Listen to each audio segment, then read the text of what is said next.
In this week's podcast, Nick Zieglash is going to go through the IBM note that was issued on Friday in more detail. Outside of that, the week has been characterised by political events in Europe, and here's a chart of the MSCI Europe, which is now sitting at a 20-year low relative to the MSCI World in terms of price to book. Therefore, Europe is politically cheap, and that makes sense given the electoral events coming up over the next year. So we've got an election in the Netherlands on the 15th of March where the centre-right are polling well, but in France on the 23rd of April we've got the first round of their elections there, but Le Pen has 33% of the popular vote. Germany on the 24th of September, we've got the elections again. Merkel is expected to get a fourth term, but AfD, the anti-immigration party there, has 15% of the vote.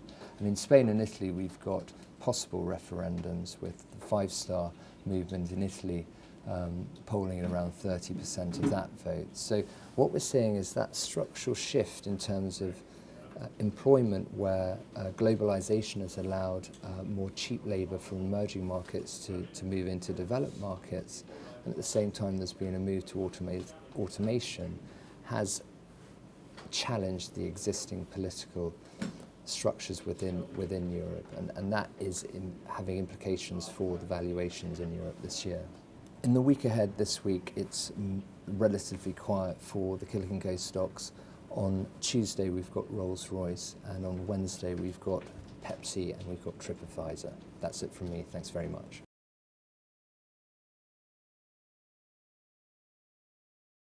We've recently initiated on IBM with a buy recommendation. Despite the stock having rallied significantly over the past 12 months, it is still trading at a level below where it was 5 years ago. So what is IBM today?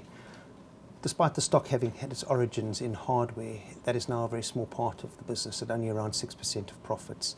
The rest of the business is software at over 50% of profits and services at over 40%. So basically it's a company which helps large corporate and public enterprise customers develop and maintain their technological infrastructure. The group has been undertaking a significant restructuring over the past 4 to 5 years, investing in areas that it calls its strategic imperatives. These areas such as analytics, cloud, mobile, security and social. And these areas have all been growing quite fast in terms of revenue, with the average revenue growth over the past 4 years in strategic imperatives of around 15%, and then within this areas like cloud and mobile growing at significantly faster rates.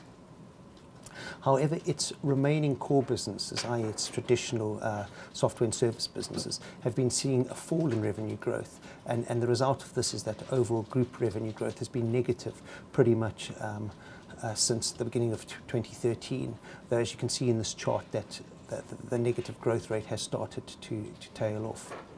The net result of this has been that IBM has missed several of its targets that it's put out into the marketplace, and it's also had an impact on investor sentiment. And what we've seen is that IBM has derated significantly against the market sort of since mid-2011. You can see how it's come back from previously trading at almost at a market level. So why have we gone to a buy recommendation on IBM?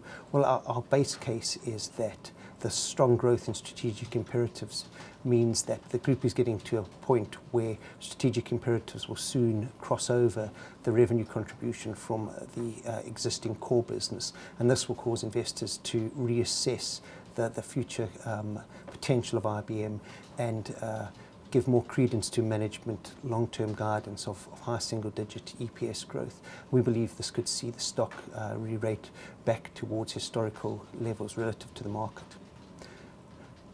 Our bull case, however, is that IBM sees very strong growth from its product in machine learning or artificial intelligence. This is a product called Watson.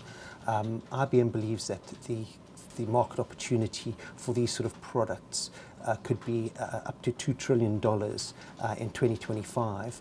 And we believe that Watson is one of the market leaders in this area. For an example of what a product like Watson can do, it's currently being used by oncologists to look at medical scans to identify cancer.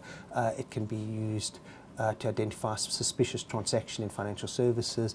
It can power chatbots online for customer service. So there's several banks already using this to answer customer queries. It can also look at weather patterns using weather sensor data that IBM owns. So basically the idea behind this is this very powerful artificial intelligent product can use a whole lot of data that companies possess or have access to and help them to make better decisions.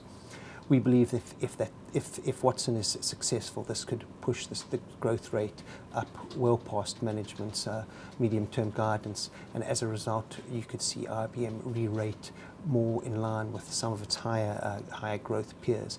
For instance, you can see in these charts how its rating has lagged that of Accenture and Microsoft, both of which have invested significantly in many of these new areas as well. Thanks very much for watching.